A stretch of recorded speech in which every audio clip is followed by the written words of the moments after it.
Continuiamo ancora con lo sport, grazie a 3 reti contro la Valenzana il Treviso Calcio riconquista la vetta della classifica, ma mister Zanin invita i suoi a tenere i piedi per terra. Vi ricordiamo che dalle 20:30 andrà in onda la trasmissione Il lunedì bianco e celeste e a seguire la differita integrale della partita Valenzana-Treviso, il servizio di Nicola Brillo. Con 3 reti nel secondo tempo, il Treviso archivia la pratica valenzana e conquista la vetta della classifica della seconda divisione. Visentin festeggia il ritorno in campo dopo l'infortunio con una rete di testa e una buona prestazione. Nel primo tempo si fa vedere per prima la Valenzana con miracoli, poi è solo Treviso. Torromino serve una bella palla per Ferretti che insacca, ma il gol è annullato.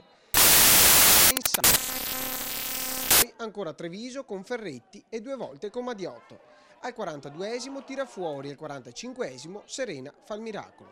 Il secondo tempo è tutto biancoceleste, al 49esimo ci prova Torromino, para Serena. Il gol arriva al minuto 57, punizione ancora di Torromino, sponda di Maracchi e Visentin di testa la mette dentro. Un minuto dopo è Giorico a segnare ma è fuori gioco. Visentin ci prova ancora di testa, poi Torromino mette in mezzo e Gallon di tacco segna il 2-0. Ancora Treviso con Maracchi che porta a 3 il risultato finale del match.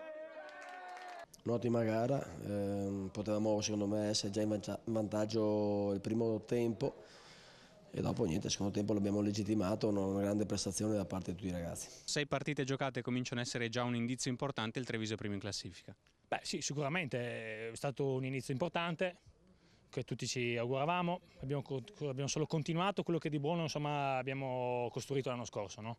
È ovvio che le categorie diverse, le squadre sono più forti, però insomma sono arrivati ragazzi buoni, bravi, si sono integrati bene e stiamo proseguendo il lavoro col mister che abbiamo portato avanti l'anno scorso e dobbiamo solo proseguire così, saranno test ancora più provanti, però insomma con l'entusiasmo, con l'organizzazione, con il rispetto tra di noi, con il gioco io penso che i risultati verranno. Non so dire dove, ma insomma io penso che possiamo fare molto bene.